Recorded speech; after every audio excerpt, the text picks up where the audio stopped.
South Carolina, as many of you all know, we have the fourth largest state highway system in the nation.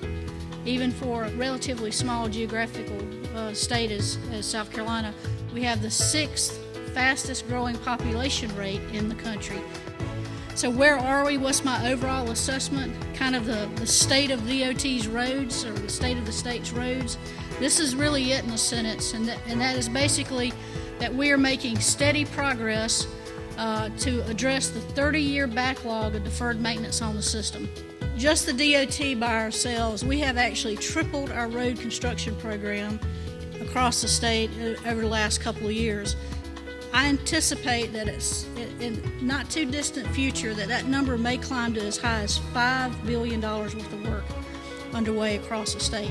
Well, it really boils down to four main areas of investment. Remember how I talked about 30 years of deferred maintenance? Well, we've racked up over $40 billion worth of paving projects that are needed across the state. Very, very deep hole on paving projects. You guys know that, I know that, people that ride the roads know that, and so we're trying to do steady, continuous improvement to address these paving needs, and it's a very high priority for us. Safety, one stat that I'm not very proud of in my role as Secretary of Transportation is we have the highest rural fatality rate in the nation by far. By far. Number two is nowhere even close to us. I believe there's a connection between deferred maintenance and safety on our highways, and so it's very, very incumbent upon us to strategically target those safety needs and find a way to drive down those numbers. One of the things that we did right off the bat, day one, was do a carve-out of at least $50 million a year to target worst of the worst roads with regards to safety. So this is a map of the Rural Road Safety Program. When you're facing an issue as large as what we are in South Carolina, we know that we can't fix everything at the same time right off the bat. So you have to determine what's the best area to invest in to achieve the most effective result that you can with the dollar invested. Our data analytics, we determined that 30% of our crashes that involved fatalities and serious injuries are occurring on just 5% of our highways. It was obvious that we need to target something on that 5% of our network. Remember, we've got the fourth largest state highway system in the nation with the lowest per dollar invested per mile in the nation. And so by strategically targeting that 5% of our network, we know hopefully that we can drive good results through this investment. And if you look in the Anderson region, for example, you will see that US 29 is listed on this map. And so this is the network that I call the worst of the worst. Huge amount of fatalities and serious injuries are happening on this network. And if you look at it from an engineering standpoint, it only stands to reason that these are the deadlier highways. You've got longer stretches between urban areas, multi-lane highways, higher speeds, and I'm just going to say it, deferred maintenance on these sections of highway. And so with those factors all together, we're of course getting the result on the dismal safety stat. So we want to target this network specifically to try to drive those numbers down. So what are we going to do about it? So our engineers went and did a data analysis on this subset and looked at all the crash reports. And it really comes down to two things. First thing is we need to keep the driver on the road. That's the first thing. And then the second thing is if the driver happens to drift off the road, let's give that driver every opportunity to recover and get back on the road before they crash into a tree. We're currently, as of today, at 22.75 cents is our state gas tax here in South Carolina. When we get fully phased in, we're going to be at 28.75 cents. But if you look at our neighbors to the north and south of us, you can see Georgia today is at 35.15 and North Carolina is at 36.45. So almost 3/4 of the funding to date has been committed towards paving projects.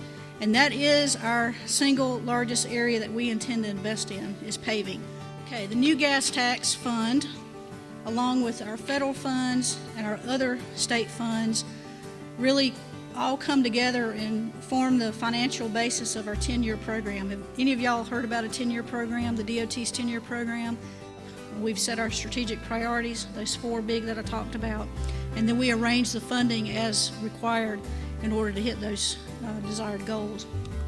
Our priorities today are to get to a state of good repair. So safety investments, pavement investments, bridge investments, some interstate strategic corridors investments on the interstates. But what is not funded right now and what we have yet to deal with is how to handle congestion across the state.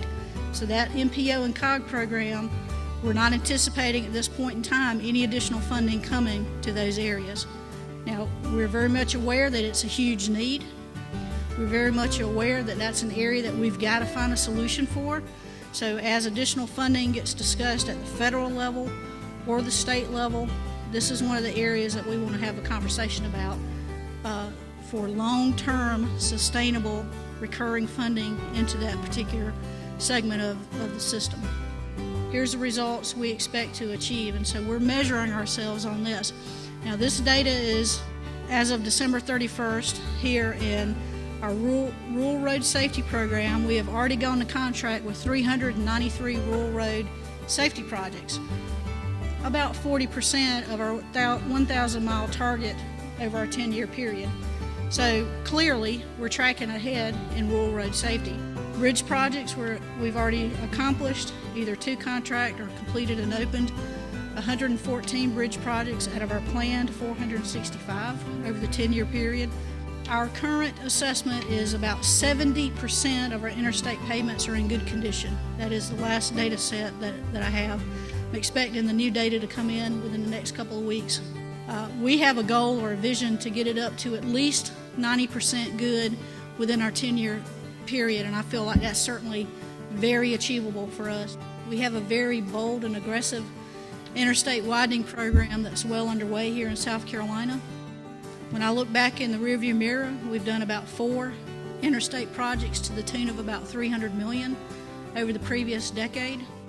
What we're looking at here going forward is billions with a B of work that's underway today, work that's about to come in the next 18 months, and then additional work that's planned in the horizon within our 10-year plan.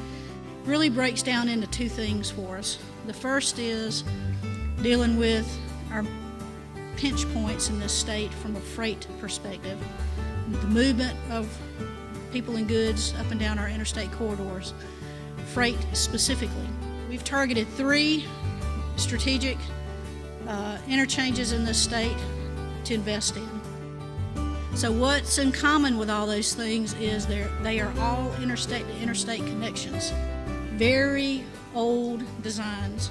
Matter of fact, I think they're all original to the interstate, with maybe one little adjustment that was made within the last 30 years at Malfunction Junction. Everything else was how it was the day it opened. We're also past time of waiting and deferring and skipping those and doing something else. It's time for us to find a way to get these projects done for the health of our economy in South Carolina. Again, 6th fastest growing state in the nation. We know that we can't wait on those projects. The Gateway project up in Greenville-Spartanburg, our all-in cost, right-of-way, design, construction, is about a little bit more than $500 million. So we're talking a project 3 times that size in Columbia. So if you think the Gateway project's an impressive modern design, which it is, just imagine what's coming in Columbia. It's going to be something incredible to see. Same thing will happen down at 52626 in Charleston. Of course, as y'all know, with our port down in that area, that is very, very high on our radar screen. It's something that I talk with staff about at least once a week, if not more than once a week. We know that this is likely going to be our last opportunity to do any work, any kind of widening work, setting the stage for where we're going to be, not just 20 years from now, but 50 years from now. So we're trying to, again, have that long-term look at it. Hopefully you guys are picking up on our theme here. We identify our strategic priorities, and then we go about ways of trying to address them a bite at a time. Our contractors that are doing the mowing will be picking up litter 6 times a year.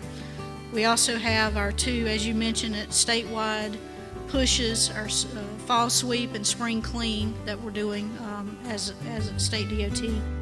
We've also engaged the Department of Correction, Director Sterling and his team. They've established some hot teams.